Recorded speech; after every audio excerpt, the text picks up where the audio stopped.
What's up, y'all? Coach Alyssa here with Coach Nicole and Optimal Wellness and Nutrition. This week we're going to talk about alcohol because the holidays are coming up. It usually brings out all the wine, good drinks, good times, all of those things. And we want y'all to understand, while we aren't against alcohol, we just want y'all to understand the repercussions of drinking it, because your body does see it as a toxin. It doesn't serve your body in any way, and it can actually hinder your progress, hinder your results, and kind of a few in-betweens. Nicole is going to kick us off with a few stats, though. Yeah, so first we're going to go over some stats. 20% of Americans drink excessively.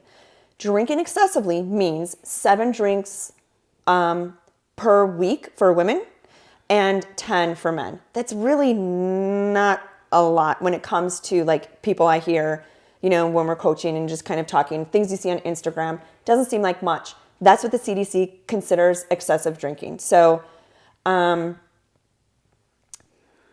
stat I want to go over is that it affects younger people these days as well. So according to the CDC, 5.6 million youths aged 12 to 17 are reported, they reported heavy use of alcohol within the last month. And 16.4 million of young people from 17 and up reported heavy use of alcohol in the last month. So obviously alcohol, you know, can be a very social thing, but it's also, you know, kind of a problem. And we want to talk about how it works, how it's metabolized. And so we can kind of just give a second thought on when we want to have some alcohol. Maybe set an example for friends, set an example for our spouses, things like that, by just making that second guess. So what is a drink considered? Because that can mean all things. So it can be 12 ounces of a 5% beer, or 8 ounces of a malt liquor, 5 ounces of wine, which a lot of people think, you know, like a glass of wine is like this, and it's really like 5 ounces is not that much. No. Or like a shot, which is technically like an ounce and a half. So it's, a lot of people think they're only having one drink, but they're actually having multiple. Yes. Double pours and triple pours. Yes. Yeah. So what I want to go through now is like how alcohol is actually made. It's produced by fermentation of sugars or starches. Basically, it's turning into ethanol. It's not a food product, and really kind of we consider it as like a fourth macro. It is not a form of food. The energy that's produced when alcohol is metabolized serves zero purpose. So it has zero nutritional value. And yes, I've had people ask me, like, do you mean the ethanol they mix with gas, like at the gas pump? Yes, it's the same thing. Are you drinking gasoline? No, it's just that's the additive that they put with that, but it's the same thing. It's the same ingredient. Yep, same ingredient. So it is a mild sedative and activates the release of dopamine and serotonin in the brain. It's a good time. Yep. So what does it mean, and what happens when you drink alcohol? So immediately a part of it is going to be absorbed into your blood vessels and into your mouth and your tongue. About 20% is going to pass to the stomach and straight from there into your bloodstream. Then about 75 to 85% passes from your stomach into your small intestines and absorbed directly back into that bloodstream, and then it goes to pretty much everywhere in the entire body. Yeah. The brain can be affected within 5 to 10 minutes. That's usually why, like, if you have one drink, that you're little like, buzz. wow. But it's really hard to metabolize, and I feel like people don't understand like what actually the reasoning is. If you want to break that down. Yeah, so we're going to break down like super nerdy science stuff on how alcohol is broken down in like each little step. So 90% of it is metabolized in the liver. The other 10% is processed by your kidneys. So the process, breaking it down, quick, simple steps. First step, your body starts with breaking down those alcohol molecules by releasing an enzyme called ADH, dehydrogenase. So ADH is an enzyme and it helps break down that alcohol molecule. The ADH helps break it into then acetaldehyde.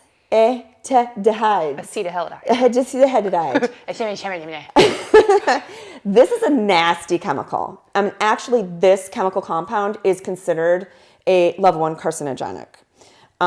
So this then molecule is further broken down into acetate. And then that acetate is broken down into a form of energy, really poor source of energy. Now, during the time of metabolism and during these kind of 3 steps, all other metabolic processes are paused. So if you've eaten a meal and you're having wine with that meal, or you're having a couple scotches, all that food that you're eating is not being metabolized. Which is usually why you have like the next day the alcohol poops. Yep. Or you have added weight gain because you have digestive material that's not being really metabolized because your body is immediately like the sirens are going off, there's an intruder, and that's that toxin. Alcohol, they talk about like seed oils, sugar, like processed carbs being a toxin. Oh. Alcohol is a true and the one and only thing we eat that is a true toxin. Yeah, it's stopping your muscle repair, like the process of protein synthesis. It's also stopping the process of burning fat. Yep. If you're recovering from an injury, it's going to stop the healing process. It stops because all that. Yeah, because like she said, your alarm system is going off and your body is kind of telling you like, oh crap, we need to get this stuff out. Let's kind of push everything to the back burner and we're going to take care of it. Yeah. So another thing that alcohol does is reduces REM sleep. Like, who gets a great night of sleep after they've drank? It's shitty. Like, you might go to sleep quickly because it is a natural sedative, but your REM sleep is disrupted. So when REM sleep is disrupted, that alters our hormones for hunger and satiation. So when we wake up the next day, we're hungry. We got, we want to eat that greasy food. That's because our leptin hormone, which is the satiety hormone, is paused. And the ghrelin hormone, which is the hunger hormone, is increased. So not only have you changed your hunger hormones in how they work in your brain, but you've also paused necessary metabolism of food you've eaten. So we have a double whammy happening. So you can see the compounding effect of pausing metabolism of other macros and then having that hunger hormone increase and your satisfaction paused.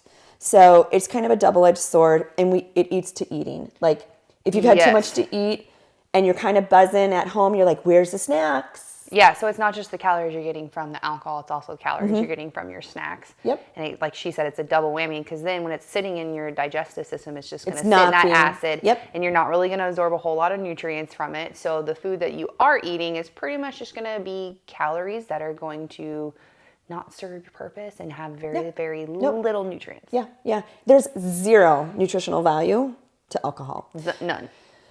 So we want to just wrap this up by saying, like, we're not judging. We don't care what you do. We want you to be knowledgeable.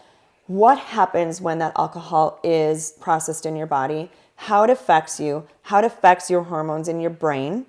Why are you hungry? Why do you have the munchies? Why do you feel like shit the next day? Why does the scale go up the next day? And so that you can decide, like, yep, these repercussions are something I'm cool with. It's an important day for me. I'm going to deal with it. And for some people it is. Like, if it's worth it to you, that's fine. Our job is just to educate you and make you understand, like, this could and probably will inhibit your progress and getting you to your ultimate result. Yeah. And potentially if it's a one and done, it's short term, right? It's not going to last, for forever. It's a couple days. We need to kind of get back to square one and get moving again. But for others who have kind of drinks on a regular basis, a couple nights a week, we're very much hindering progress on a regular basis. So just think about that over the holiday season. Maybe there's a couple events you have in 1 week. Pick one event that you might have 1 or 2 drinks at and call it a day. We don't have to have drinks at every single event. Maybe you have something on Thursday with work. Then you have something on Friday with your husband's work. Then you have something on Saturday with the girls. Then you have something, with, your gym buddies. We don't need drinks, all those nights. And then it rolls into Christmas. And then it rolls into New Year's. So, our suggestion and my suggestion when I talk to people is pick one. Like, if you've got multiple things a week and you really enjoy alcohol, pick one of those events to have alcohol if that's your thing, and limit it. Yep. 2 drinks on that event, and it's done. And then if you're worried about, I do have some people that ask about like, oh, my friends are going to wonder why I'm not drinking. Oh. How do you approach that? So whatever your drink of choice is, so if you're a vodka soda type of person, then just go get a soda with a lime. And so they don't know what you're ordering. They don't know what you're getting, and they might think you're drinking. Or if you're like a rum and Coke, well, just go get a Coke. Yeah. Like you can make it seem that way, or you can tell people I have goals and that's what I want, and it's not worth it to me. Yeah. Or I'm going out again tomorrow, and I don't want to drink 2 days in a row. Yes. So I don't think that, if you don't want to tell people anything, don't. But I do have a lot of people ask, and I know you do too. Like, how do my buddies think I'm not drinking anymore? It's not cool, or, Yes. So, yeah, just pick something to drink. So, have a good holiday season, guys. We are here for you. If you have questions, ask us.